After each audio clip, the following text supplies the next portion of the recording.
Minimum spanning tree. Minimum spanning tree can be defined as the spanning tree in which the sum of the weights of the edge is minimum.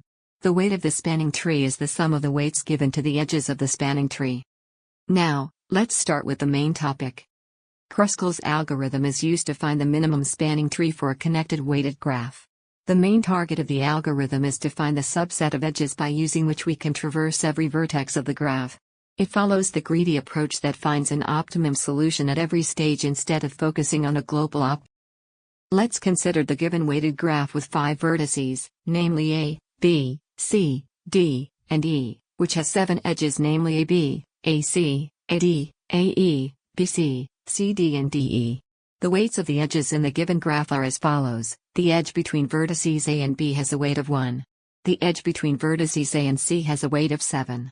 The edge between vertices A and D has a weight of 10. The edge between vertices A and E has a weight of 5. The edge between vertices B and C has a weight of 3. The edge between vertices C and D has a weight of 4. Finally, the edge between vertices D and E has a weight of 2. Now, let's sort the edges in ascending order based on their weights. The edge between vertices A and B has the smallest weight of 1. Next is the edge between vertices D and E with a weight of 2. Following that, the edge between vertices B and C has a weight of 3. The edge between vertices C and D comes next with a weight of 4. The edge between vertices A and E has a weight of 5. The edge between vertices A and C has a weight of 7. Finally, the edge between vertices A and D has the largest weight of 10. Now, let's start constructing the minimum spanning tree.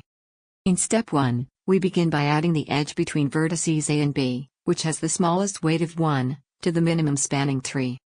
Here, the edge between vertices A and B, with a weight of 1, is added to the minimum spanning tree. This edge is represented by the line connecting A and B, labeled with the weight 1. Now, let's add the edge between vertices D and E, which has a weight of 2, to our minimum spanning tree, MST. Before we add this edge, we need to make sure it doesn't create a cycle. A cycle would occur if the edge connects 2 vertices that are already connected by other edges in the MST. In this case, after checking, we see that edge DE does not form a cycle because vertices D and E are not yet connected through any other path in the MST. Therefore, it is safe to add this edge to our MST. We include edge D with its weight of 2, ensuring that our MST remains cycle-free while expanding with minimal weight. Here, the edge between vertices D and E, with a weight of 2, is added to the minimum spanning tree. This edge is represented by the line connecting D and E, labeled with the weight 2. Next, we add the edge between vertices B and C, which has a weight of 3, to our minimum spanning tree. Before adding this edge, we check to ensure it doesn't create any cycles. Since vertices B and C are not yet connected by any other path in our MST, including this edge will not form a loop. Thus, we safely add edge BC with a weight of 3 to our minimum spanning tree. This edge is represented by the line connecting B and C, labeled with the weight of 3. Now, we add the edge between vertices C and D, which has a weight of 4, to our minimum spanning tree. We first verify that this edge does not form a cycle. Since vertices C and D are not yet connected by any other path in the MST, adding this edge will not create a cycle. Therefore, we include edge CD with a weight of 4 in our minimum spanning tree. This edge is represented by the line connecting C and D, labeled with the weight 4. Next, we consider the edge between vertices A and E, which has a weight of 5. We need to check if including this will create a cycle.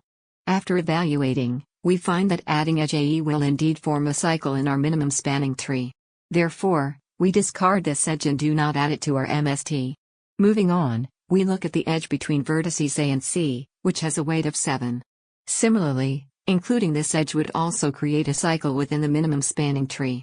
As a result, we discard edge AC and DON not included in our MST.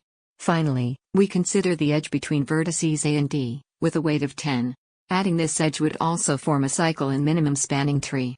So we discard the edge AD and do not add it to our MST. So after applying Kruskal's algorithm and evaluating all the edges, the final minimum spanning tree for the given weighted graph is edge AB with a weight of 1.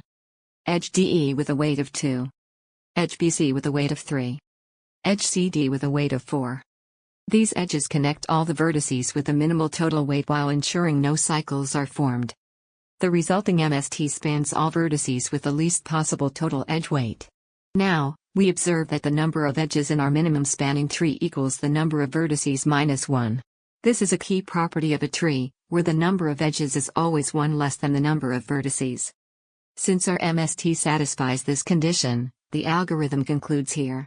By summing all the edges of our minimum spanning tree, the total cost of the minimum spanning tree is 10.